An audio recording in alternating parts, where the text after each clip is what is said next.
es que se pueden hacer variantes que dan lugar a un estudio más profundo de las relaciones. Por ejemplo, se les puede decir a los chavos, ahora este es el pedazo que le tocó a cada quien. Y eran 3 niños que se repartieron 4 pasteles. ¿De qué tamaño era el pastel entero, ¿no? Que es como el problema inverso. Y otras variantes que son interesantes. Y bueno, una última ventaja que quiero destacar es la posibilidad que da esta familia de problemas para ir hacia cierta generalización. Cuando los niños reparten, por ejemplo, 3 pasteles entre 4, no importa la manera en que repartan, cuando ya lo sintetizan en una sola fracción, en este caso encontrarán 3/4 de pastel como resultado. Resulta que el numerador de la fracción coincide con el número de pasteles y el denominador coincide con el número de niños. Y bueno, cabe preguntar, y los niños se preguntan, bueno, si es que lo ven, porque a veces ni siquiera lo ven, si eso, ¿por qué pasa eso? ¿Es una coincidencia o es algo que tiene que pasar siempre? Si fueran 5 pasteles entre 8 niños, ¿también pasaría que el resultado es 5/8 o en ese caso ya no? Bueno, trabajando con alumnos de 4º y 5º grado pudimos ver que no les cuesta mucho trabajo, es bastante fácil propiciar que generalicen, que vean que efectivamente es una cosa que tiene que ser, que no es coincidencia. Y la manera en que lo logran ver fácilmente es repartiendo pastel por pastel, ¿no? Si, por ejemplo, se va a hacer el reparto de 5 entre 8 y reparten primero el primer pastel entre los 8, cada quien se lleva 1/8. Eso es fácil, 1/8. Y si luego reparten el segundo pastel, otro 1/8, y el tercer pastel, otro 1/8, y así de cada pastel a cada quien le toca 1/8. Entonces, 5 pasteles, pues 5/8. Y si fueran 7 pasteles, pues 7/8. No es difícil para ellos llegar a eso.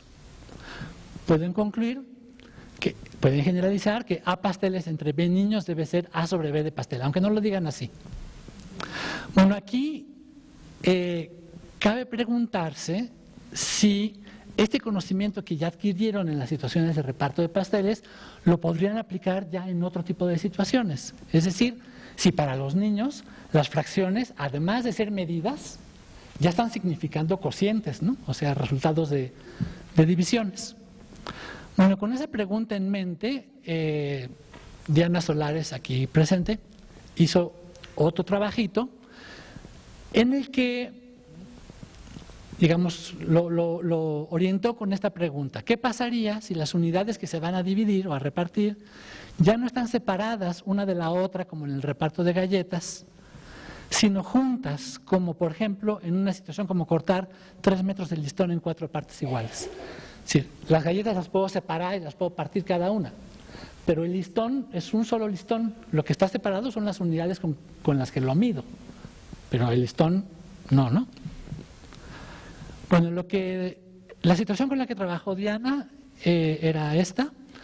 Se trataba de unos robots que avanzaban cierto número de unidades dando cierto número de pasos. Por ejemplo, el robot D da 5 pasos y avanza 4 unidades, y la pregunta era, ¿de qué tamaño es un paso? ¿O cuánto avanzaría en un solo paso? Pero lo hizo presentándole a los alumnos paquetitos de problemas, no problemas sueltos, en donde había varios robots que avanzaban todos en el mismo número de pasos, distintas distancias. Es decir, estaban implícitas divisiones con un divisor común y un dividendo variable. Esto se hizo así porque interesaba ver si se podía propiciar un procedimiento en particular, que es este. Se los muestro con el ejemplo de lo que hizo un niño. Malthus se llama. Para el caso de 5 unidades entre 7 pasos, escribe Malthus: si quisiéramos llegar a la unidad en 7 pasos, a una unidad en 7 pasos, nada más necesitaríamos un séptimo. Y si quisiéramos llegar a 2 unidades, serían 2 séptimos. Y así va aumentando hasta llegar a 5 y 5 séptimos, y llegamos a la 5ª unidad. Es decir, Malthus parte de que si nada más el robot hubiera avanzado una unidad en los 5 pasos, un paso mediría no, perdón. Ya pues, hay un error aquí, ¿no? Una unidad en 5 pasos es un quinto, ¿verdad? Sí, ahí invertí unos numeritos. Espero que no se hagan bolas. Bueno, lo que Malthus piensa es si el robot... es que dice 7 pasos. En la tabla dice 5, pero es 7 pasos. Si el robot avanzara una unidad en 7 pasos, no vean la lámina, por favor, el paso mediría un séptimo, ¿ok? Si nada más fuera una unidad. Pero como son 5 unidades, son 5 veces más, entonces son 5 séptimos. Si se fijan, es un razonamiento muy parecido al de los pasteles. Entonces, en este caso podremos decir, wow, funcionó, sí hay una transferencia de un contexto al otro. Pero en realidad, esto que hizo Malthus fue el único que lo hizo. La mayor parte de los niños no lograron establecer un razonamiento de ese tipo, a pesar de que lo favorecimos con el tipo de situación. La mayor parte del grupo hizo otros procedimientos muy interesantes también, por cierto, y muestro rápidamente algunos. Para el caso de 9 unidades entre 7 pasos, un procedimiento muy típico fue estimar. Pues ha de ser como 1 y 1/2 y luego repetir y ver si me pasé, no me pasé, ajustar.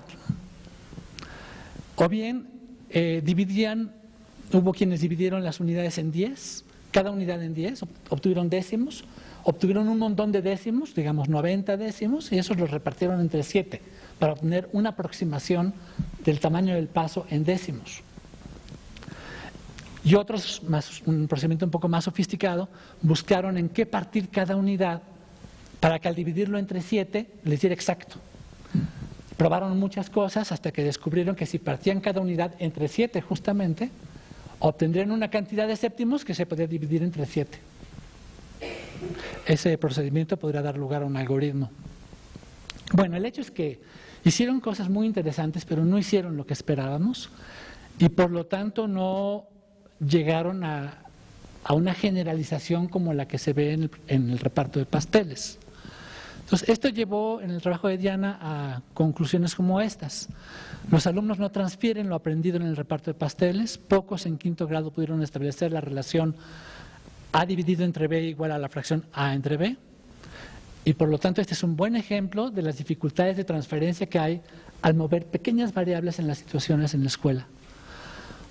Y bueno, esto nos llevó a pensar que la formalización del vínculo entre división y fracción debía esperar más tiempo. Hicimos varios intentos por hacerlo en primaria, que no todos fueron complicados, dan lugar a problemas interesantes, pero no se puede formalizar, hay que esperar a la secundaria. Y bueno, ya, ese es un poco el resultado de esta tesis. Ahora los voy a llevar a mirar otra tesis que también exploró problemas de reparto con fracciones, pero la mirada se puso en los primeros grados de la primaria, en primero, en segundo y en tercero. La justificación de haber ido a mirar eso tiene que ver con el hecho de que en esa época, 1991, en los libros de texto y en los programas de la SEP se veía ya en primero y en segundo la escritura simbólica de algunas fracciones y la equivalencia. Estaba un medio, estaban los cuartos, los medios iguales a la equivalencia entre medios y cuartos. Y nos preguntábamos, en esa época se empezaba a cocinar ya la cosa de los nuevos programas y estaba la pregunta en el aire, entre muchísimas otras, de si convendría que las fracciones se enseñaran desde el primer grado o no. Había una cierta discusión. Por esa razón y por otras, Marta hace este estudio. Bueno, lo que hizo fue darles a los niños de los 3 grados hojas tamaño carta que representaban pasteles, 1, 2, 3, y formó equipos con el mismo número de niños entre los que se tenía que hacer el reparto. Y les dijo que se lo repartieran en partes iguales, sin que sobrara nada, que procuraran que no sobrara nada, y ya. No había cuantificación con números, era nada más hacer el reparto físico con las hojas. En el trabajo de Marta se pusieron en evidencia que los niños enfrentan, digamos, 3 desafíos, 3 retos. Porque al principio lo que hacen los más chiquitos es romper las hojas en muchos pedacitos y reparten los pedacitos de manera ni siquiera no equitativa. el primer logro que tienen es hacer particiones en mitades, mitades y mitades de mitades y mitades de mitades de mitad, o sea, doblando a la mitad sistemáticamente. Y bueno, lograr hacer eso bien es ya un paso importante para primer grado. Un segundo reto que se identifica en el trabajo de Marta, bueno, por supuesto, es los repartos que no son entre potencias de 2. Por ejemplo, repartir entre 3. Dado que los niños reparten, lo primero que logran es repartir sistemáticamente en mitades, cuando se les da un reparto que no es entre una potencia de 2, como entre 3, lo que hace, como en este caso, 2 pasteles entre 3 niños, pues ellos reparten en mitades. Y aquí para repartir estos 2 pasteles entre 3 niños, cada pastel lo parten a la mitad, le dan una mitad a cada niño y les sobra una mitad. Esa la vuelven a partir a la mitad y a la mitad, o sea en 4, le dan un cachito a cada niño y les vuelve a sobrar un pedacito y ese lo vuelve así.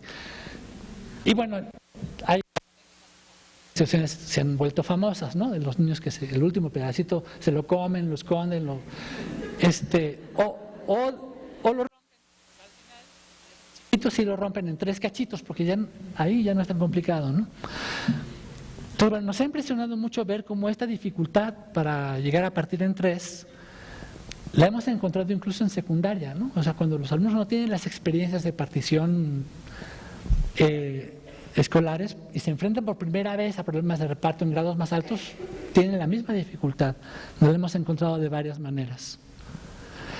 Y bueno, un tercer reto muy interesante también, que se identificó en niños de segundo y tercero de primaria, es el de, bueno, les digo cuál era la situación y luego vemos en qué consistió. Se les dan a los niños los repartos para que los hagan, y como en cada equipo reparten de una manera diferente, bueno, o por lo menos varios equipos reparten de manera diferente, lo que los niños tienen al final son porciones con diferente forma, ¿no? Porque repartieron de diferente manera. Entonces, lo que Marta hizo fue, de varios equipos, tomó la porción de un niño, todos hicieron el mismo reparto, en este caso 3 pasteles entre 4, pero lo hicieron de diferentes maneras. Entonces tomó la porción de un niño del equipo 1, de un niño del equipo 3, así de un niño de diferentes equipos, las pegó en el pizarrón y les preguntó a los niños si a los de algún equipo les había tocado más o menos o a todos lo mismo. Y bueno, como se podrán imaginar, los niños chiquitos no dicen que les toca a todos los mismos, se fijan en la forma de lo que tienen bajo la vista. Aparece una diversidad de conceptualizaciones y de procesos en el salón, muy interesante. Aquí les doy un ejemplo de cosas que dicen los niños. Por ejemplo, Victoria tiene más que Kurt porque tiene más pedazos. Se fijan en el número de pedazos. Cintia tiene más que Antonio porque sus pedazos son más gordos. Después de que dijeron cosas y debatieron, Marta les dio a cada equipo un juego de los pedazos y les dijo, bueno, vean, compruébenlo a ver si tienen razón en lo que dijeron. Entonces los niños encimaron, doblaron, cortaron, etcétera. Y ya haciendo eso, algunos sí se convencieron de que los pedazos eran iguales, no todos. Finalmente, les doy el ejemplo de lo que dijo una niña de segundo grado, que es algo completamente excepcional en esos niveles escolares. Ella dice, tiene que ser lo mismo porque en todos los equipos había 3 pasteles y 4 niños. Es decir, sabía que los pasteles que se repartieron eran del mismo tamaño, a todos se les dio el mismo número, todos los repartieron entre el mismo número de niños y no sobró nada en ningún lado, entonces a todos les tiene que haber tocado lo mismo independientemente de lo que estoy viendo. O sea, hay una inferencia, ahí está trabajando con relaciones y ya no con lo que está mirando, ¿no? Que es una cosa muy interesante. Bueno, queda claro pues que en los primeros grados puede haber un trabajo muy rico y muy interesante de partición y de validaciones y también de construcción de relaciones con los repartos. Pero bueno, la conclusión a la que llegó Marta y que avalamos fue que no convenía proponer la enseñanza de fracciones en primer y en segundo grado, porque aunque se dijera sin representación simbólica, sin expectativas de que lleguen a resultados correctos, cuando eso se pone en los programas, la tendencia es que se pida que se cumpla, ¿no? Entonces era más prudente ponerlo hasta tercero de primaria. nuestra opinión coincidió seguramente con la de muchas otras personas que estaban pensando en este asunto y finalmente se pusieron en tercero de primaria. Bueno, y todavía, ¿verdad? Pasamos ahora al otro campo de situaciones de las que les dije al principio, en las que funcionan las fracciones, que es las fracciones como relaciones entre medidas, con cosas como la escala 3/4, el interés 12%. Y bueno, les cuento rápidamente que este fue el problema que yo, o sea, estudiar las formas de enseñar y de aprender esta significación de las fracciones, esta función de las fracciones fue lo que yo asumí como tarea, digamos, en mi tesis de doctorado. Y estuve un buen rato diseñando situaciones que probaba yo en corto con algunos niños o con grupos. Diseñé bastantes y en general tuve muy poco éxito. Tendía a pasarme siempre lo mismo en el sentido de que los que todavía no sabían no lograban avanzar gran cosa y los que lograban resolver los problemas que les ponía era porque ya sabían. Entonces, bueno, lo que yo estaba buscando era una secuencia que permitiera un proceso de construcción como lo habíamos logrado en otros casos y aquí la cosa no funcionaba. Entonces, esos fracasos reiterados me llevaron, bueno, por supuesto, con la ayuda de mi asesor, de uno de mis asesores, porque tuve varios hasta eso, en ese momento, a mirar hacia otro lado, hacia la noción de razón, y aquí es en donde vinculo con lo que yo iba a platicar al principio. Y bueno, la cosa es bastante simple, digo, ya cuando uno ya la entendió, se ve simple. Resulta que las fracciones, expresando relaciones como esta, el factor de escala es 3/4.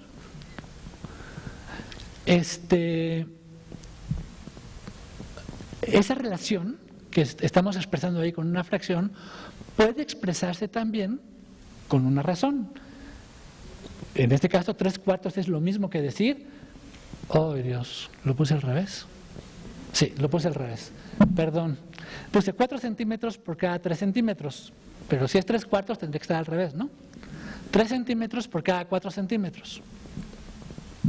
Bueno, el hecho es que, si se fijan, estoy expresando lo mismo que expresa la fracción con dos números naturales, ¿ok?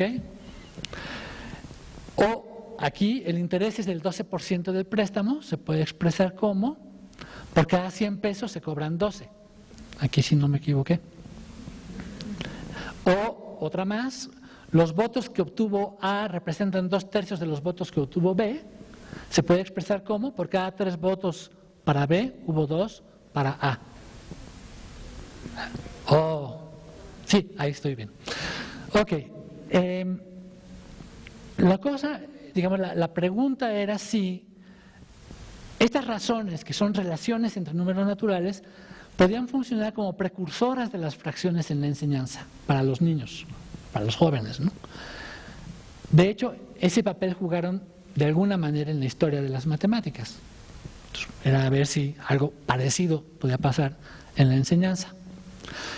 Bueno, les voy a dar un ejemplo muy chiquito y solo uno, en donde se podrá ver un poquito esta interrelación entre las razones y las fracciones.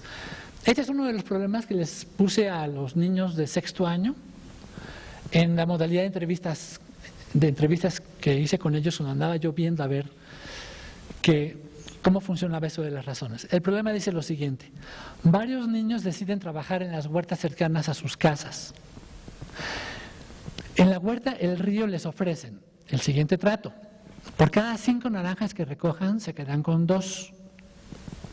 En la huerta el naranjo les ofrecen por cada 20 naranjas que recojan se quedan con 6. ¿Cuál de los dos tratos les conviene más? Entonces les cuento lo que hizo Mariana, una de las niñas que entrevisté. Y bueno, el ejemplo que les voy a mostrar permite ver la emergencia incipiente de las fracciones en tanto expresiones de razones. Mariana empieza diciendo: creo que estoy descubriendo un tip. Se trata de que aquí si recogen 5 se quedan con 2, se quedan con casi la mitad. Es decir, rápidamente aproxima esta razón por cada 5, 2 con una fracción muy simple, la mitad, ¿no? Y los otros recogen 20 y se quedan con 6, pero están recogiendo más naranjas, por eso les dan más. Aquí nos deja ver que está teniendo en cuenta claramente la noción de razón. Se está fijando en la relación entre las cantidades y no en las cantidades absolutas, ¿no? 20 es más grande que 5, pero, o 6 es más grande que 2, pero 20 también es más grande que 5, ¿no? Pero aquí dice, se refiere al por cada 20 te doy 6, no les están dando algo que se parezca a la mitad, 7 u 8 naranjas. Por eso aquí es más justo el otro, ¿no? Es decir, construye otro par que es por cada 27 o por cada 28, que sería también más o menos la mitad, ¿no? Dicen, no les están dando eso, entonces me conviene más el otro. Ok. Dice, aquí, en el 5.2, si recogen 10 naranjas, si pensamos en la segunda vuelta, recogen 10 naranjas, se quedan con 4 y ahí ya no es la mitad, ahí ya dudó, ¿no? El entrevistador le dice, ¿y cuál es la mitad de 10? Y eso ya le ayuda como a reencaminarse. 5, no, a mí se me hace que les conviene más el de 5 y les dan 2, porque siempre les están dando casi la mitad de las naranjas. Y el otro les dan más naranjas, pero no les dan casi la mitad. O sea, ya logró ver que no solo el 5.2, sino el 10.4, el 28, muchos que se pueden generar, todas esas razones son equivalentes a casi la mitad. Bueno, no conforme con ello continuó, iteró el par 26, lo repitió varias veces, 26, 40, 12, 60, 18, etcétera, hasta que llegó a 130, y ahí ve la relación que hay entre el 30 y el 100. Dice 30 y 30, 60 y 30, 90, serían, y observa que esa relación es tercios. Entonces serían tercios. Entonces aquí les están dando casi la mitad y aquí un tercio. Es decir, logró aproximar el primer conjunto de razones a casi un medio y el segundo conjunto de razones a casi un tercio. Bien, entonces tenemos ahí un ejemplo de cómo las fracciones más simples, un medio y un tercio, emergen con el sentido de expresiones de conjuntos de razones equivalentes. Es decir, como expresiones de aquello que es constante cuando las cantidades varían. Y pues a eso vamos, eso es lo que quisiéramos construir, esa noción de fracción como razón, como expresión de una relación constante, ¿no? Entonces, algunas conclusiones de ese trabajo fueron: el trabajo con razones en la escuela primaria, previo y paralelo al trabajo con fracciones, permite favorecer el razonamiento proporcional. Se trabaja con relaciones de manera más intuitiva, antes de meterse en el cálculo con fracciones, que es muy engorroso. Y tal vez permite sentar bases para una mejor comprensión de las fracciones como expresión de medidas y de relaciones.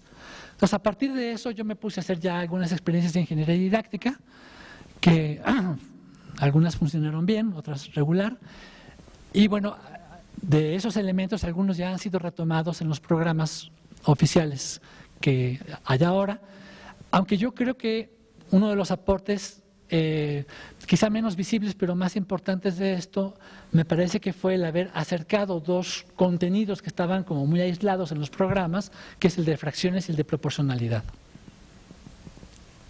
Entonces, en resumen, el número racional es un concepto abstracto que modeliza, que permite dar cuenta de situaciones más específicas en donde funciona de maneras específicas como medidas fraccionarias, relaciones entre medidas u otros significados. En la primaria no podemos enseñar directamente el número racional, tenemos que entrar a través de esas significaciones específicas y el problema es cómo las articulamos, cómo le hacemos para que los niños puedan transitar lo mejor posible. Es el tipo de cosas que estudiamos en didáctica. Y ya para cerrar, nada más destacar que, bueno, yo creo que este tipo de ejemplos como el que mostré ahorita dejan ver cómo el análisis didáctico no se limita a ver cosas de cómo enseño, metodología, si con material, sin material, sino se mete directamente con la problemática del concepto que va a enseñar. Es decir, hay un concepto se puede definir de muchas maneras, se puede construir de muchas maneras y pues en didáctica se toman decisiones con respecto a eso. Hay un análisis conceptual epistemológico de la noción que es lo que de alguna manera explica por qué ahora el desarrollo de las didácticas pasa mucho por didácticas específicas. Bueno, muchas gracias. Gracias. Bueno, es el turno ahora del trabajo de Margarita, bueno, lo que nos va a presentar Margarita, y con este trabajo volteamos la mirada hacia lo que ocurre en la escuela, hacia los profesores. Ella nos va a presentar un estudio sobre algunos aspectos de la relación que desarrollaron maestros de primaria con las innovaciones curriculares en matemáticas después de la reforma de 1993, en las que también estuvieron trabajando los investigadores del DIE. Bueno, buenas tardes. Pues otra línea de investigación que se desarrolla en el campo de la didáctica de las matemáticas es tan apasionante como la que nos acaba de relatar David. El diseño de las situaciones experimentales, de la ingeniería didáctica, ir y probar las situaciones, ver los procedimientos de los niños, es sumamente interesante. Pero también la didáctica ha puesto la mirada en lo que ocurre en las clases comunes. Las clases en las que no tenemos el propósito de hacer una experimentación para dar cuenta de qué es lo que está pasando, qué decisiones toman los maestros. Y el trabajo que hoy les vamos a compartir tiene que ver específicamente con una propuesta curricular, la propuesta curricular de 1993. Bueno, les comento algunos antecedentes. 2 años después de iniciada la propuesta curricular de 1993, la SEP pone a disposición de los maestros un taller, un curso denominado la enseñanza de las matemáticas en la escuela primaria, que seguramente muchos de ustedes conocen. Y a 10 años de haberse iniciado esa propuesta del 93, la SEP decide hacer una evaluación de los programas que se estaban llevando a cabo. Bueno, el DIE fue invitado y a partir de ahí surgió el proyecto, el papel del taller, la enseñanza de las matemáticas en la escuela primaria, en los procesos de apropiación de la propuesta curricular de 1993. En este proyecto pues participamos varios de los que estamos aquí presentes, e incluso hubo una tesis, la de José Antonio Moscoso, que se derivó de este proyecto. Bueno, los propósitos que nos planteamos era contribuir al conocimiento de la diversidad de formas de apropiación de la propuesta curricular de matemáticas por parte de los maestros. Nos interesaba entender la relación que los maestros estaban estableciendo con esta propuesta y el papel que en estos procesos tenía el taller que se había diseñado. Para esto tomamos como referente entrevistas a 21 maestros, 17 de los cuales acreditaron el examen con el nivel esperado y 4 no lo acreditaron. En algunas ocasiones nos han mencionado que seguramente escogimos a los maestros que tenían este nivel esperado porque queríamos que todas las cosas salieran bien, pero no fue esa la intención. O sea, lo que queríamos era que los maestros tuviesen de alguna manera un acercamiento con estos materiales y una forma en la que nos podíamos asegurar de que hubiesen revisado el material, pues era esta, ¿no? Claro, sabemos que hay profesores que pudieron haber pasado el examen con el nivel esperado sin haber estudiado los materiales y otros que posiblemente los estudiaron mucho y no lograron tener ese nivel. Pero bueno, una decisión teníamos que tomar y fue esta que pensamos que si había un acercamiento a la propuesta, también los problemas, las dificultades que podríamos encontrarlas al interior de la propuesta misma o de la capacitación que recibieron los maestros para trabajar con esta propuesta y no atribuirla a otras causas ajenas a esto. Bueno, en la presentación, no sé si de repente como que no se escucha bien el micrófono, me da la impresión. Bueno, en esta presentación voy a considerar 3 puntos. El perfil de los maestros que participaron, las formas de apropiación de la propuesta curricular y el proceso de cambiar. El perfil de los maestros. Bueno, los estudios de 17 profesores que acreditaron con el nivel esperado, 9 estudiaron además de la normal una licenciatura, 5 estudiaron 2 licenciaturas, 6 estudiaron una licenciatura relacionada con matemáticas y todos tenían infinidad de cursos, algunos o varios cursos relacionados con la enseñanza de las matemáticas. Esto de que los profesores después de la formación inicial tienen estudios, distintos estudios, pues no fue un descubrimiento, ya antes habíamos encontrado otros referentes que nos decían que casi la mitad de los profesores hacen estudios posteriores a la formación inicial. En cuanto a su experiencia profesional, tenían más de 20 años de trabajo, la mayoría con experiencia en todos los grados. Había 4 especialistas en primer grado, una directora y 2 asesores del taller de matemáticas. El hecho de que los profesores tuvieran más de 20 años de trabajo nos hacía pensar que habían estado en contacto con diferentes propuestas curriculares, tal vez como estudiantes, algunos tuvieron en contacto con la propuesta de los 60, después con las 70, tal vez con algunas modificaciones en la década de los 80 y pues después en la propuesta del 93. Entonces eso pues nos hace pensar en la diversidad de prácticas que podrían estar ahí o de nociones que podrían estarse jugando en las prácticas. Y bueno, en cuanto a los especialistas de primer grado, también encontramos algunas opiniones de los profesores, varias por cierto, que dicen que un criterio para elegir grado es que sea primero o segundo, porque ahí las matemáticas son más fáciles. Pues al analizar algunos casos de los que nosotros fuimos a observar, esto no necesariamente fue así. Encontramos también en los primeros grados hay algunas dificultades importantes en la enseñanza de las matemáticas. Bueno, en cuanto a la forma de apropiación de la propuesta curricular, consideramos 2 vertientes, desde el decir de los profesores a través de las entrevistas y desde el hacer a través del análisis de las clases.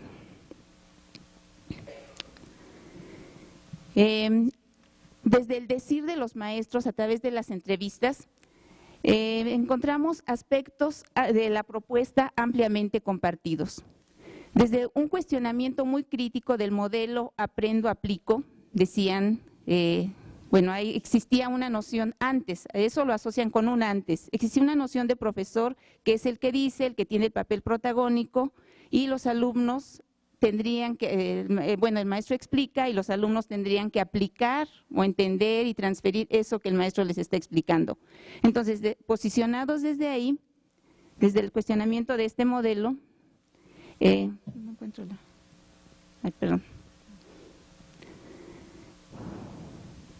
Anterior. Quería un señalador, aquí está.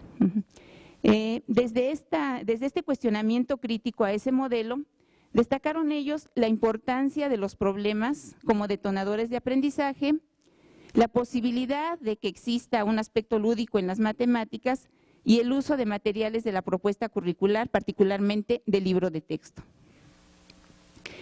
Desde el decir de los maestros, también hay prácticas que se miran como contradictorias con el enfoque didáctico de la propuesta oficial. Estas prácticas que se miran como contradictorias y las señalan como tradicionales, las califican, son ejercitar los algoritmos, proporcionar información o explicaciones, señalar los errores o organizar el trabajo en forma individual.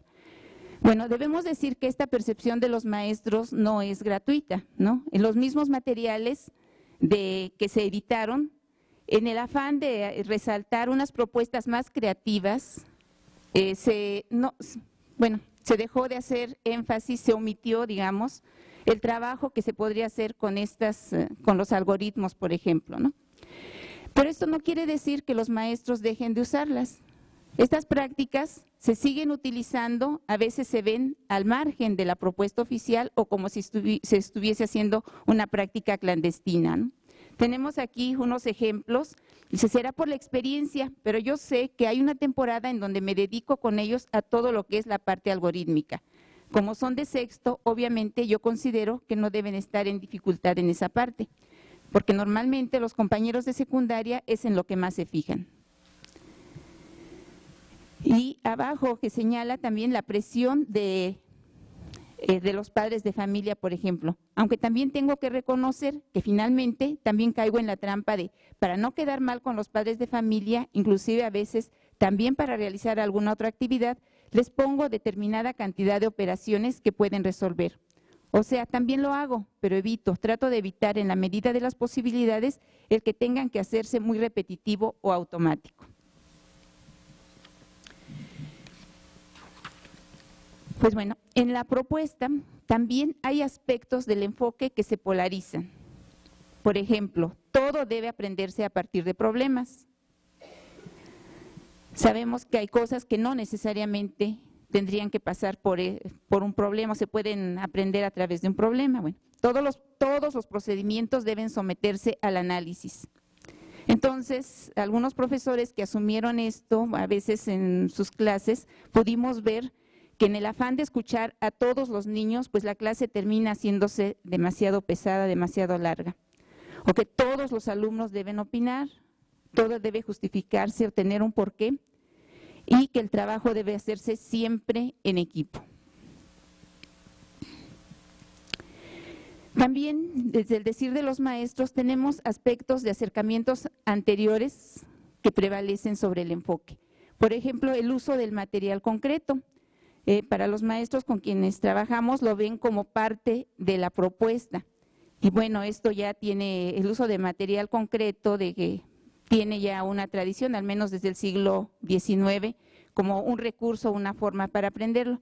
No encontramos entre los profesores algunos que dijeran que el material puede ser un detonador de un procedimiento o que el material se puede utilizar para verificar algún resultado. Y también hacen mención a problemas de la vida cotidiana. Esto no está tan enfatizado en la propuesta, pero los profesores lo identifican como parte de ella. Bueno, en resumen, desde el decir desde las entrevistas, los principios más generales del enfoque son bien conocidos, pero se observa esta polarización de los principios, que hay una superposición con ideas generales de otros enfoques y omisión de aspectos más precisos del enfoque. Por ejemplo, en cuanto a los problemas, pues se dice que se trabaje con problemas, pero no hay una precisión en cuanto a las características de los problemas, por ejemplo. Bueno, y desde el hacer de los maestros, desde las clases que observamos, pudimos conocer con más profundidad estos procesos de apropiación, logros, dificultades, identificamos distintas formas y grados de apropiación de la propuesta curricular. Como les mencioné al principio, observamos a 5 maestros, los observamos, hicimos entrevistas iniciales, y entrevistas al terminar la clase, los registros de la clase.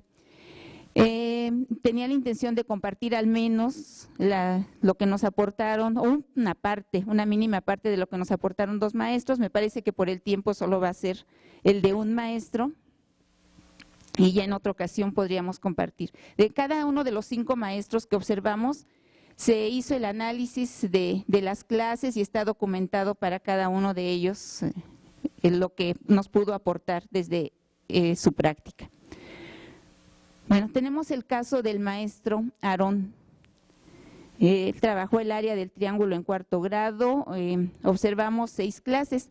La cantidad de clases que observamos para cada maestro fue entre 3 y 6, según la secuencia que ellos mismos organizaron.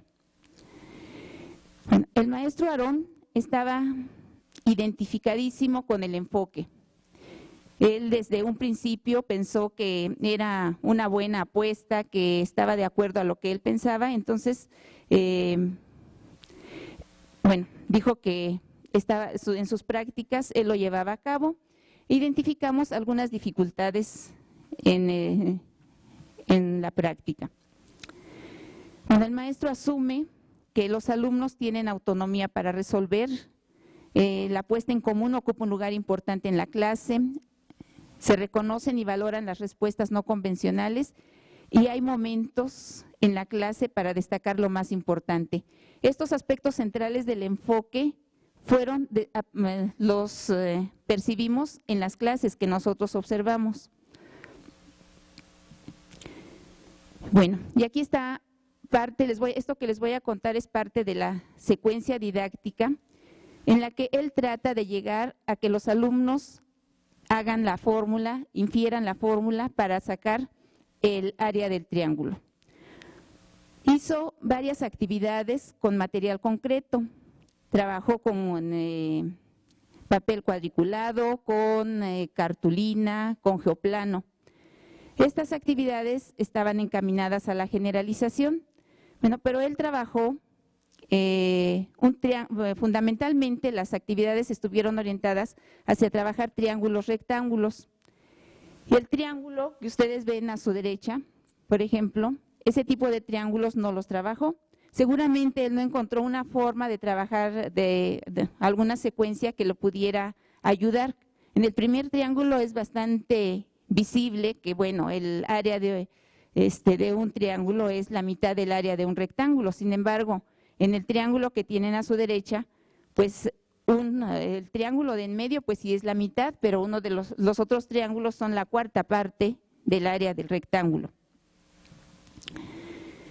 Bueno, entonces en el pizarrón él puso un rectángulo, los niños estaban trabajando rectángulos con diferente cantidad de cuadritos, él puso el área que tenía 30 y 15. Entonces el maestro les pregunta, ¿qué tanto es 15 de 30? Dicen 45. No, dije 15 de 30, no 15 más 30. Son 45, maestro. Son 15. A ver, Óscar, ¿15? ¿15 qué? Centímetros cuadrados. Se los voy a plantear de otra manera. El 15, ¿qué tanto es de 30? ¿Es la mitad, la cuarta parte, la octava? Y los niños la mitad. Es la mitad. O sea, miren, un triángulo mide la mitad de lo que mide su cuadrado, ¿o no? ¿Sí? ¿Todos están de acuerdo? Bueno, sí. ¿Quién me lo puede volver a explicar? A ver, Rosita, que la mitad de 30 son 15. Ajá, correcto. ¿Alguien lo puede decir de otra manera? Bueno, después de que trabajaron esto, les pide a los niños que elaboren una fórmula. Cuando les preguntan, bueno, ¿y para qué pueden usar la fórmula? Pues los niños dicen que para estudiar, para aprender. Bueno, no para resolver, pero bueno, los niños plantean estas fórmulas que ustedes están viendo aquí. Las escriben en el pizarrón, le ponen el nombre del niño que la hizo y bueno. Entonces, en esta parte de la puesta en común, el maestro les preguntó cuál es la fórmula que creían que se debía copiar en el pizarrón. Bueno, muy bien, ¿cuáles copiamos? Los niños, todas. Y otro, todas. Claro, todas, muy bien, todas, porque todas nos gustaron. ¿Sí? Sí, no hubo oportunidad, digamos, de que corroboraran o de que pusieran en práctica cada una de las fórmulas para que vieran qué significado tenían y cuál de ellas era correcta. Bueno, aquí identificamos algunas dificultades en el diseño de la secuencia, en primera, por lo que les había mencionado, el uso de triángulos de un solo tipo, triángulos rectángulos, y segundo, la pregunta que formuló el maestro, ¿qué tanto es 15 de 30? Era un caso muy particular que no les permitió a los niños generalizar. Habían trabajado distintos triángulos y tal vez si hubiesen puesto todos los resultados de todos los triángulos, tal vez podrían los niños inferir que era la mitad. Y en los procesos de validación y de institucionalización, les comentaba que el maestro reconoce mucho los procedimientos de los niños, la participación que puedan tener, está muy convencido del reconocimiento que se hace a los procedimientos, a los acercamientos, de ahí que haya decidido respetar en este proceso de institucionalización, pues lo que decían los niños. Bueno, en el proceso de institucionalización que hemos visto desde la didáctica de las matemáticas, se espera que en ese momento el profesor ayude a los alumnos a recuperar de todo lo que está ahí disperso, con qué nos quedamos en la clase. Pero bueno, esta parte también de la institucionalización parece ser que no, en la propuesta curricular no estaba enfatizado. Bueno, tenemos otro caso del maestro Juan El maestro Juan trabajó un tema bastante difícil, combinatoria y probabilidad, con 6º grado, 3 clases. Bueno, el maestro, él inició su acercamiento a la propuesta desde antes de que surgiera esta. Él tenía inquietudes porque veía que con las prácticas que tenía no obtenía los resultados esperados. Entonces, pues bueno, él toma decisiones antes de la clase, identifica nociones, enriquece las actividades y les da mucha oportunidad a los alumnos para que participen. Es el caso del maestro, bueno, que no vamos a considerar ya en este momento y que en otra ocasión podríamos hacerlo. Bueno, me pasan que queda 1 minuto. Les quería comentar un poco sobre las formas sobre el proceso de cambiar. O sea, ¿qué hace que los maestros o qué facilita, qué propicia que los maestros nos acerquemos a los cambios? Se nos pide con frecuencia que cambiemos nuestras prácticas, pero bueno, hay obstáculos que se presentan en el camino y hay condiciones que nos ayudan a que se den esos cambios. No sé si puedo tomar 5 minutos. ¿Sí? Sí. Bueno, está bien. Regresas en 5.